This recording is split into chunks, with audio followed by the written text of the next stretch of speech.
Hey, everybody, welcome back to the podcast. You're listening to the longest running superhero role playing game on Earth. I'm your host, the Game Master, and today's video was inspired by Giant Sized X Men #1, which was published in June of 1975. But before we get into that, smash that like button, make sure you're still subscribed, ring the bell for notifications, and leave us a comment. We've got an awesome community here, and it's all thanks to you. Thank you so much for being here. With all that said, let's dive in.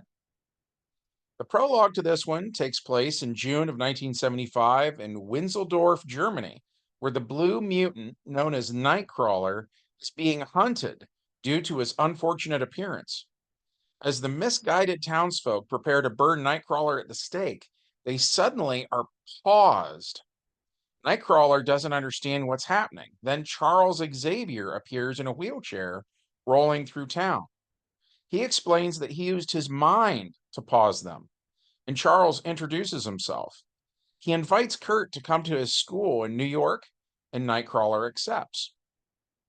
Professor Xavier also travels to Kenya in East Africa, where the misguided humans there have mistaken the mutant known as Storm for an actual goddess. Storm supplies them with rain to help them with their crops. So, ironically, the humans' reaction here is almost the exact opposite of how people reacted to Nightcrawler. But just like before, Xavier appears before her and invites her to New York, and she accepts. In Japan, the professor recruits Sunfire, and in Russia, it's Colossus. In Arizona, Xavier recruits John Proudstar, aka Thunderbird. The new recruits travel with Xavier to the X Mansion in New York, where Banshee, aka Sean Cassidy, Beast, aka Hank McCoy, Dazzler, aka Allison Blair, Forcefield, aka Dr. Cecilia Reyes, Forget Me Not, aka Zabi, and Wolverine, aka Logan, are waiting for them. And Charles Xavier provides everybody with new superhero costumes. Storm comments on how the costumes fit so perfectly, and Xavier says he obtained them from a man named Reed Richards, and they're made out of something known as unstable molecules. Sunfire wants to know why they've been gathered together here, though, so Xavier introduces them all to Cyclops, aka Scott Summers, who, by the way, is now about 30 years old and married to Jean Grey Summers. Scott shows the new recruits Cerebro and says this machine found them and lost his friends. He explains that Cerebro sounded the signal alarm and that he, Angel, Havoc, Iceman, Jean, and Polaris took the X jet to the island of Krakoa. After Cerebro detected the quote unquote most powerful mutant ever. And as soon as they arrived, something attacked them, and Cyclops was knocked out. When he woke up, he'd lost his powers, and the others were gone. So he returned to the X Mansion and the Blackbird to report in to Professor Xavier. And as soon as he did, his powers returned with a vengeance. So now Cyclops has an upgraded visor to deal with his newer, higher level of power. Wolverine correctly guesses that the new recruits are a rescue team, and Sunfire says he wants no part of it. Cyclops says Sunfire can stay in the mansion if that's what he wants, but Cyclops doesn't have any time to argue. And with that, the new X-Men get in the Blackbird and fly back to Krakoa. On the way, most of them fight and squabble amongst themselves. Storm says she's not a fan of this, and Thunderbird says they're not here to appreciate each other. Sunfire flies after the Blackbird and they open a hatch for him to enter. Nightcrawler asks him why he had a change of heart, and the abrasive Sunfire just says his reasons are his own. And with that, they continue on their way, which brings us to the main plot. The modified SR 71 Blackbird sets down on the island of Krakoa in the South Pacific. Wolverine says, I don't much like your choice in vacation spots, Summers. So even though he just met Cyclops, Wolverine's already getting off on the wrong foot. Cyclops, in return, says he doesn't much care for Wolverine's attitude either, or the attitudes of Sunfire and Thunderbird for that matter. Just then, the Blackbird vanishes. Cyclops is the first to notice it's gone, and one of the others comments that a strange temple just appeared. So Cyclops and Thunderbird head towards the mysterious temple, only for weird vines to ensnare them. So Thunderbird uses his strength to snap them, while Cyke relies on his optic blast. Banshee and Wolverine go around the island to approach the temple from a different direction, and when they do, they're attacked on the beach by a giant crab. Wolverine pops his claws and slices at the giant creature, while Banshee flies overhead and unleashes his sonic beam, cracking open its shell. Colossus and Storm take a different route, and there's a rock slide, which Colossus shields her from. Nightcrawler and Sunfire fight giant birds. Beast and Forcefield are in a cave, trying to find the other end of it, when there are giant hornets that attack them. Dazzler and Forget-Me-Not get attacked by giant leeches. Colossus, Cyclops, Nightcrawler, Storm, Sunfire, and Wolverine are the first to reach the temple, and Colossus punches through a stone wall, revealing Angel, Havoc, Iceman, Jean, and Polaris in a dark room.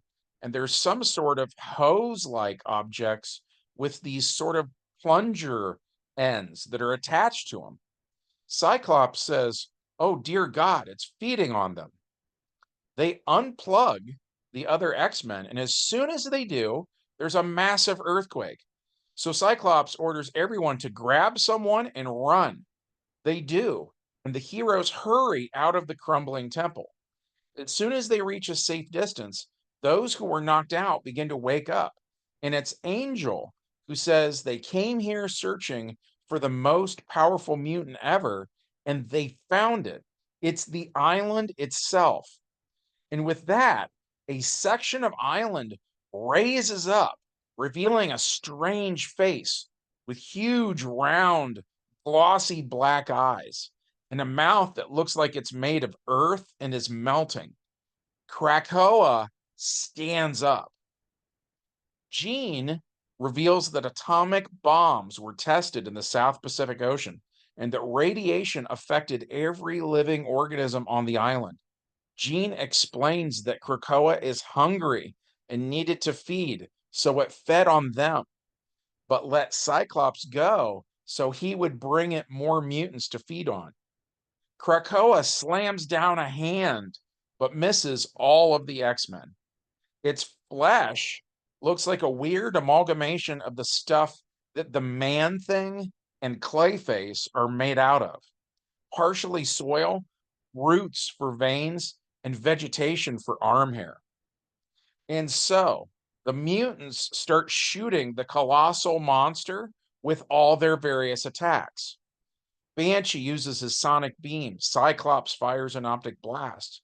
Dazzler turns sound into a powerful laser beam. Iceman shoots a freeze ray. Jean Summers unleashes a psionic blast. Polaris uses a magnetic blast. Storm uses lightning. Sunfire uses fire. Wolverine slashes it with his claws, so on and so forth. Professor Xavier was monitoring all of this from afar, and he contacts his X-Men using telepathy.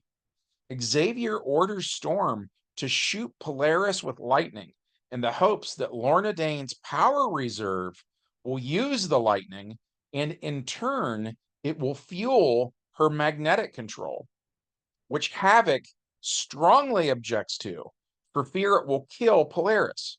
But his brother Cyclops says that he can't risk the world for the life of one woman. So he orders Storm to do it, and she does. Thankfully, it works. And using magnetic control, the island is lifted into space. Iceman creates a platform out of ice that the X-Men use like a boat, but a whirlpool forms where the island once was, and it starts to suck the ice construct down into it. So Iceman creates a dome over the island out of ice, and it survives the experience. Once the whirlpool has dissipated and the ice sphere returns to the ocean's surface again, Cyclops blasts through the ice roof with an optic blast, and the X-Men head home. Which brings us to the epilogue. Back at the Xavier School for Gifted Youngsters, Havoc yells at his brother Cyclops, as well as Professor X himself. Havoc says they could have gotten Polaris killed, and they try to explain that they felt they did what they had to do. Havoc says they could have thought of something else, and he and Polaris pack their things and leave. Now that the danger has passed, Xavier makes good on a promise that he made to Wolverine, and they sit down together in Xavier's study, and Charles begins to use the mind probe power. He sees flashes of the Incredible Hulk and the Weapon X program. He sees flashes of Sabretooth and Maverick, as well as flashes of John and Elizabeth Howlett, and a man named Thomas Logan, who in a drunken rage kills both John and Elizabeth. Xavier comes out of his vision with sweat on his brow, and Wolverine asks him what he learned. Xavier says he learned the name Logan, but doesn't understand what it means yet. Wolverine is frustrated, and at this point, he doesn't even know his real name. Charles promises him that together they will figure it out in time. And they do eventually, but that's a story for another day. Admittedly, we took some liberties with this one. We included Dr. Cecilia Reyes in this adventure because in our game world, she marries Beast, and they have kids. Then Beast's grandchildren are adventuring age in the modern day. So for that to all work out, we felt like Cecilia needed to be around in the 70s so that their kids could be part of Generation X. Also, we brought in Dazzler about half a decade earlier than when she first appeared in the comics. And the reason for that is that she's a very disco oriented character. And most fans tend to agree that by the time Marvel introduced her, disco wasn't entirely dead, but it for sure wasn't what it had been just a few years earlier.